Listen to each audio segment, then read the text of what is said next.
सज धज कर इतना मत डोलो, मेरा राग बहक जाएगा। खूबसूरत आंखें और दिलकश मुस्कान वाली 70 और 80 के दशक की इस एक्ट्रेस के न सिर्फ एक्टिंग बल्कि उनकी खूबसूरती के भी लोग दीवाने थे।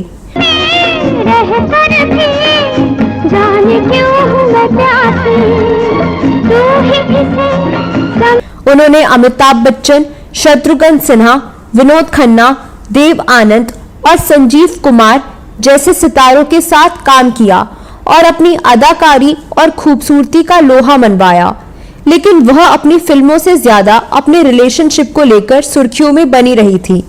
वह कभी किसी की तीसरी पत्नी बनी तो किसी की दूसरी। उनकी जिंदगी में कुछ ऐसी घटनाएं भी हुई जिसके बारे में उन्होंने कभी सपने में भी नहीं सोचा होगा। इन्हीं घटनाओं की वजह से उन्होंने आत्महत्या करने की भी कोशिश की थी।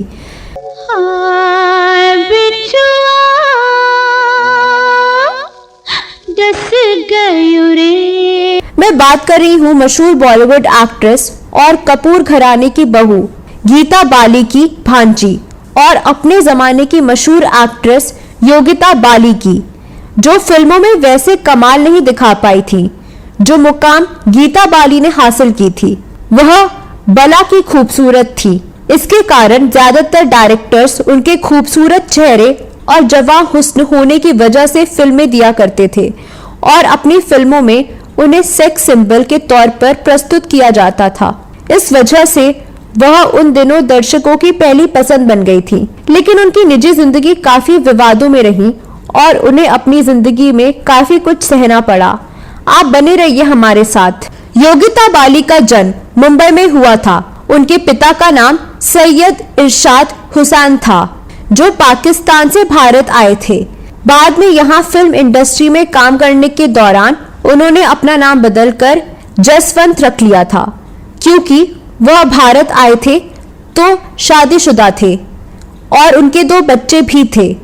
लेकिन यहाँ आकर उन्होंने हरदर्शन कौर से दूसरी शादी कर ली, जो गीता बाली की बहन थी। शादी के बाद योगिता बाली का जन्म हुआ। बाद में फिल्म इंडस्ट्री में नुकसान होने के बाद वह अपनी पहली पत्नी और पहले बच्चों के पास पाकिस्तान वापस चले गए। योगिता बाली ने अपने फिल्मी करियर की शुरुआत बॉलीवुड के महानायक कहे जाने वाले अमिताभ बच्चन के साथ वर्ष 1971 में आई फिल्म परवाना से की थी। इसके बाद उन्होंने अजनबी, अपराधी, कर्मयोगी, महबूबा, जानी दुश्मन, ख्वाब और लैला जैसी फिल्मों में काम किया। उन्होंने विनोद खन्ना के साथ मेम साहब, सदाबहार देव आनंद के साथ बनारसी बाबू और अनिल धवन के साथ समझौता जैसी फिल्मों में काम किया।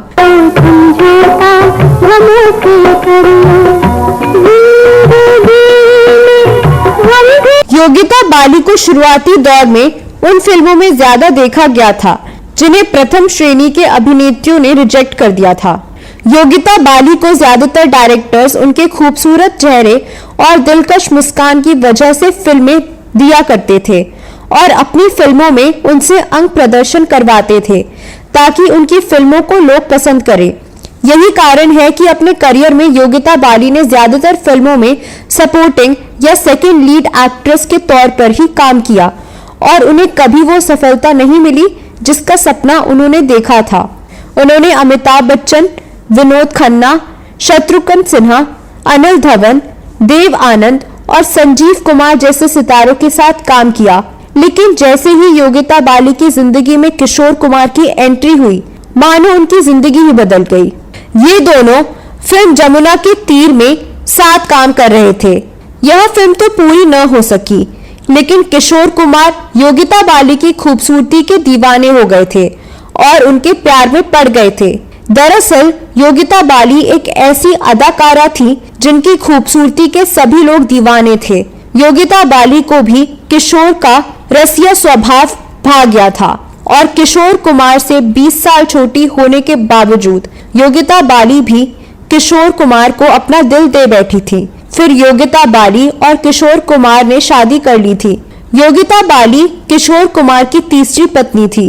योगिता बाली से पहले किशोर कुमार ने रूमा देवी से शादी की थी।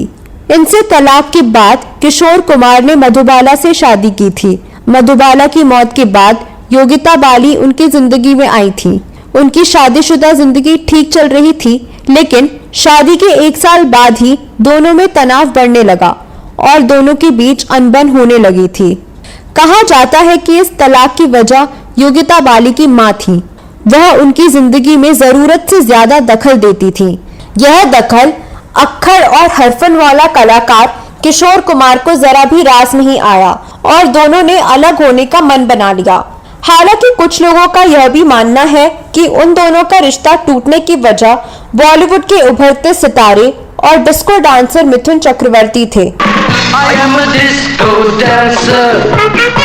मिथुन चक्रवर्ती और योगिता बाली की मुलाकात फिल्म गुरु के सेट पर हुई थी और इनके बीच जल्द ही दोस्ती भी हो गई थी। इनकी दोस्ती धीरे धीरे बढ़ने लगी। योगिता बाली को मिथुन चक्रवर्ती पसंद आ गए थे और इसी वजह से उनका रिश्ता किशोर कुमार से टूट गया। किशोर कुमार को जब पता लगा कि मिथुन चक्रवर्ती और योगिता बाली लिव इन में रहने लगे थे, तो इस बात से इतने नाराज हुए कि उन्होंने मिथुन चक्रवर्ती से कई सालों तक बात नहीं की थी।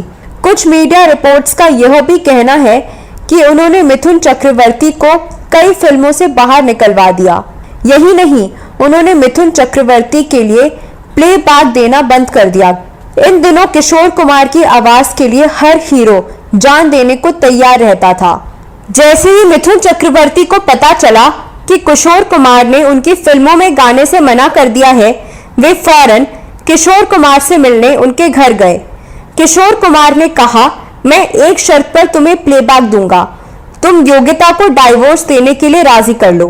कहते हैं इसके तुरंत बाद योगिता बाली ने तलाक के कागज पर दस्तखत कर दिए। किशोर कुमार को तलाक देने के 1 साल बाद ही 1979 में योगिता बाली ने मिथुन चक्रवर्ती से शादी कर ली। चक्रवर्ती से शादी के बाद योगिता बाली ने फिल्मों में काम करना कम कर दिया था। योगिता ने 1988 में फिल्म आखिरी बदला में मिथुन चक्रवर्ती के साथ काम किया। इसके बाद उन्होंने कोई फिल्म नहीं की। योगिता बाली से पहले मिथुन चक्रवर्ती का सारिका ठाकुर से भी अफेयर था। सारिका से ब्रेकअप के बाद मिथुन चक्रवर्ती को एक नए सहारे की तलाश थी। ऐसे में मिथुन चक्रवर्ती को हेलेना ल्यूक का साथ मिला और दोनों ने 1979 में शादी कर ली। 70 के दशक में हेलेना फैशन वर्ल्ड का जाना माना नाम थी। उन्होंने 1980 में आई फिल्म जुदाई में काम किया था। हालांकि इनकी शादी महज 4 महीने ही चली। शादी के बाद मिथुन चक्रवर्ती और योगिता बाली की जिंदगी अच्छी चल ही रही थी कि 1985 में मिथुन चक्रवर्ती और श्रीदेवी के अफेयर की खबरें सामने आईं। मिथुन चक्रवर्ती और श्रीदेवी इस कदर प्यार में थे कि उस समय दोनों की मंदिर में गुपचुप शादी करने की भी खबरें मीडिया में आ गईं। इस बात की पुष्टि खुद मिथुन चक्रवर्ती ने एक प्रेस कॉन्फ्रेंस के दौरान की थी। मिथुन चक्रवर्ती की शादी की खबर सुनते ही योगिता बाली ने बहुत सारी दवाइयां एक साथ खाकर सुसाइड की कोशिश की थी। इस घटना से मिथुन चक्रवर्ती काफी डर गए थे। हालांकि योगिता बाली ने मिथुन चक्रवर्ती की दूसरी पत्नी के दौर पर श्रीदेवी को स्वीकार भी कर लिया था, लेकिन श्रीदेवी चाहती थी कि मिथुन चक्रवर्ती अपनी पहली पत्नी को तलाक दे दें, पर मिथुन चक्रवर्ती ने योगिता बाली को तलाक देने से मना कर दिया। लिहाजा श्रीदेवी मिथुन चक्रवर्ती से अलग हो गई। कुछ समय बाद योगिता बाली ने जब नमाशी को जन्म दिया तो मिथुन चक्रवर्ती और उनकी जिंदगी में सब नॉर्मल हो गया। इस कपल का रिश्ता तब से लेकर आज तक कायम है। योगिता बाली अब 4 बच्चों की मां है और फिल्मों के साथ ग्लैमर से भी बेहद दूर है। साल 1989 में आई उनकी फिल्म आखिरी बदला उनकी आखिरी फिल्म साबित हुई। हालांकि 2013 में उन्होंने एनिमी नाम के फिल्म को प्रोड्यूस किया था, जिसके जरिए उन्होंने अपने बेटे मेमो चक्रवर्ती को लॉन्च किया था। हालांकि यह फिल्म पूरी तरह से फ्लॉप रही थी। योगिता बाली का नाम आज भी उन बेहतरीन अभिनेत्रियों की लिस्ट में शामिल किया जाता है जिनका करियर बहुत छोटा रहा, लेकिन वो बॉलीवुड में अपनी छाप छोड़ने में कामयाब रहीं। तो दोस्तों, यह वीडियो कैसा लगा जरूर बताएं। योगिता बाली के बारे में आपके पास कोई और जानकारी है तो कमेंट बॉक्स में अवश्य लिखें।